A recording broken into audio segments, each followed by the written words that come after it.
Welcome everyone. Today I am going to start discussing about the subject strength of materials in civil engineering. So let's start. Question number 1, modulus of rigidity is defined as the ratio of. So modulus of rigidity is the ratio between shear stress to shear strain, and modulus of elasticity is the ratio between longitudinal stress to longitudinal strain of a body. And bulk modulus is the ratio between the direct stress and volumetric strain of the body.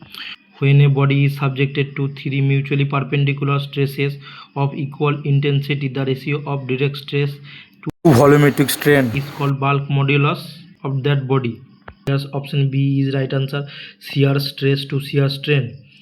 Question number 2, if the Young modulus of elasticity of a material is twice its modulus of rigidity, then the Poisson ratio of the material is.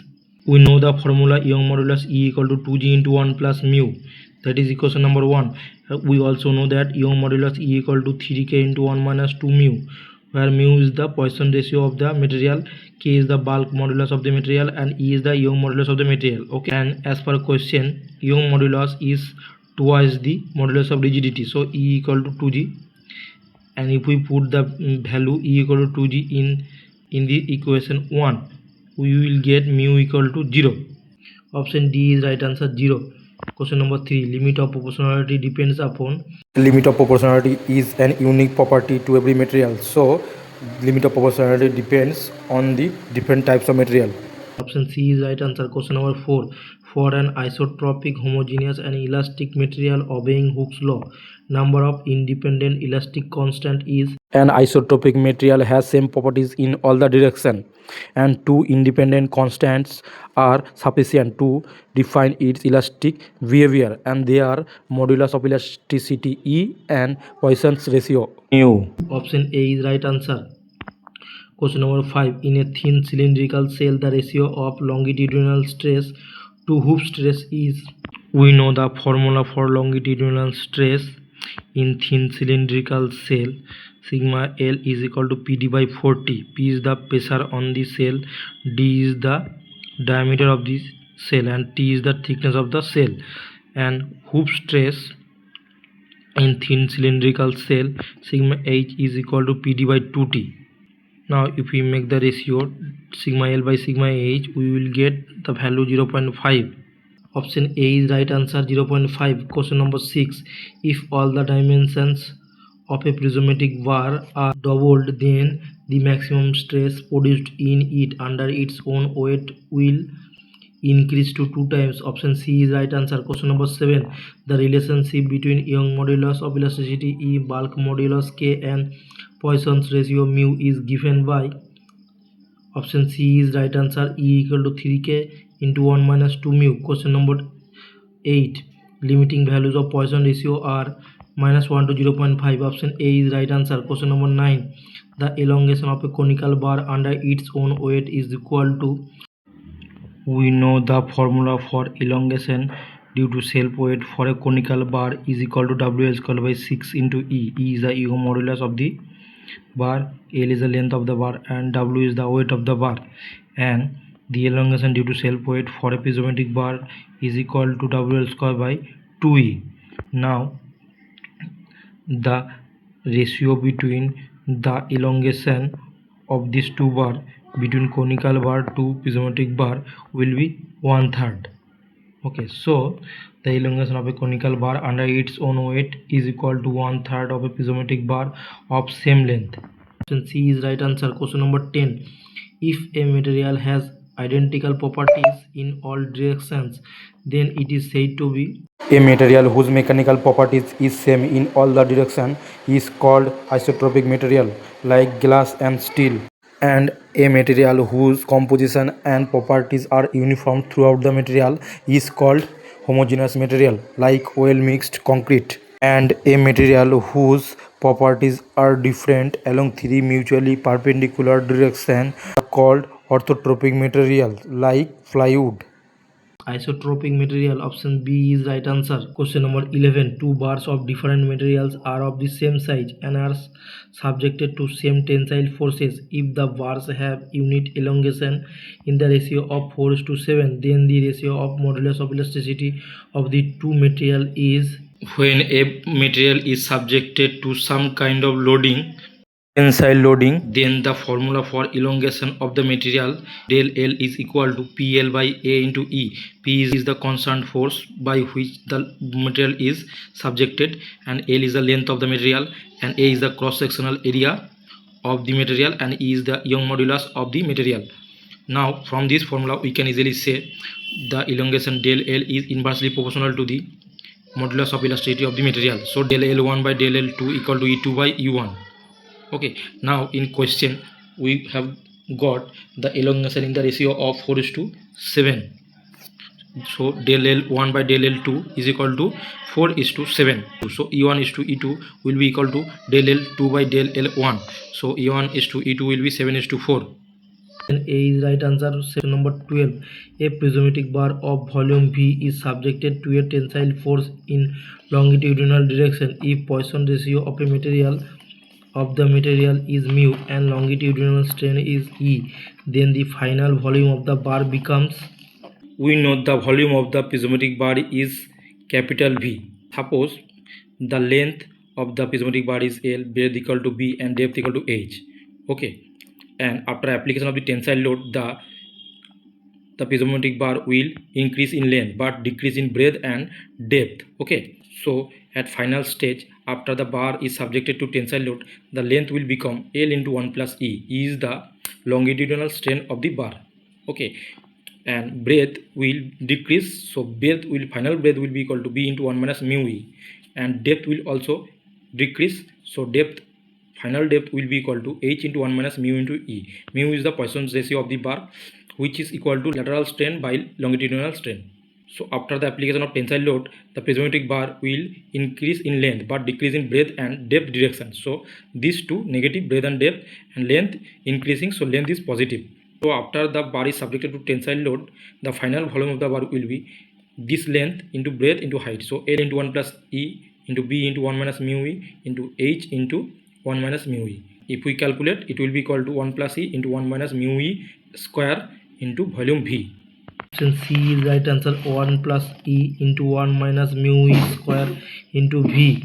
Question number 13. If a composite bar of steel and copper is heated, then the copper bar will be under compression. Option B is right answer.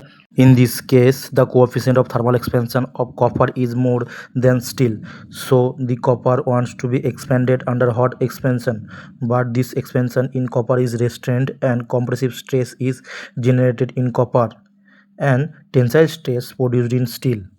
Question number 14. Effective length of a weld is equal to overall length minus 2 into weld size. Option C is right answer. Actually, this stress not fully developed on the two sides of fillet weld. That's why effective length is taken as overall length minus 2 into weld size. Question number 15. Size of a right angle fillet weld is given by 1.414 into throat thickness. Option B is right answer. Question number 16. The effective length of a fillet weld designed to transmit axial load shall not be less than 4 into size of the weld. Option B is right answer. Question number 17. The size of fillet weld with unequal legs is equal to the smaller leg length, as the smaller leg length controls the strength. A is right answer. Question number 18. Weakest section in a fillet weld is throat of the fillet. Option A is right answer. Because throat has the smallest cross-sectional area spanning the weld from the root to the face of the weld as shown in the figure. Number 19. Effective throat thickness of a fillet weld is a function of the angle between fusion faces. Option C is right answer. Question number 20. If B is the width of the plate, small d is the diameter of the rivet, then efficiency of a rivet joint having diamond riveting is given by. The formula for the efficiency of a riveted joint having diamond riveting is equal to strength of the perforated plate divided by strength of the solid plate. The strength of the perforated plate will be the actual width of the plate minus the diameter of the rivet. That means B minus D divided by the strength of the solid plate will be the actual width of the plate, that is equal to B. So efficiency eta will be equal to B minus D by B. Minus D by B, option A is right answer. Question number 21. The weakest section in a diamond riveting as shown in the figure 10.1 is. In a diamond riveting, weakest section is the place where net cross sectional area is lesser, and in this figure section 1 has lesser area, so it is the weakest section. Option A is right answer. Question number 22. According to Arnwin's formula, the diameter of rivet in mm to suit the T-mm thickness of plate is given by. Option B is right answer, 6 into root over T. Question number 23. A flat carrying a pull of 690 kN is connected to a gusset plate using rivets. If the pulls required to shear the rivet, to crush the rivet, and to tear the plate per pitch length are 68.5 kN, 46 kN, and 69 kN respectively, then the number of rivets required is. For the concerned connection, the number of rivets, the formula for calculating the number of rivets N is equal to force by rivet value, and rivet value is the minimum value between the shearing of the rivet, crushing value of the rivet, and tearing of the plate per pitch. So the rivet value will be minimum between these three, so 46 kN. Now we can easily calculate the number of rivet N is equal to force by rivet value 690 kN is the force value divided by the rivet value is equal to 46 kN. After calculation, N will be equal to 15 numbers. Option C is right answer, 15. 24. If the rivet value is 16.8 kN and force in the member is 16.3 kN, then the number of rivets required for the connection of the member to a gusset plate is. We know the formula for number of rivets N is equal to force by rivet value. So we have got the value of force is equal to 16.3 kN and rivet value is 16.8 kN. Now if we calculate, the N value will be equal to 0.97, but the minimum value of a rivet for the connection will be two numbers. Option B is right answer. Question number 25. In the riveted connection shown in the figure 10.2, which of the rivets will be subjected to maximum stresses? In this figure, in this riveted connection, the load P is acting at a distance E from the center of the column. Okay, and eccentricity is E.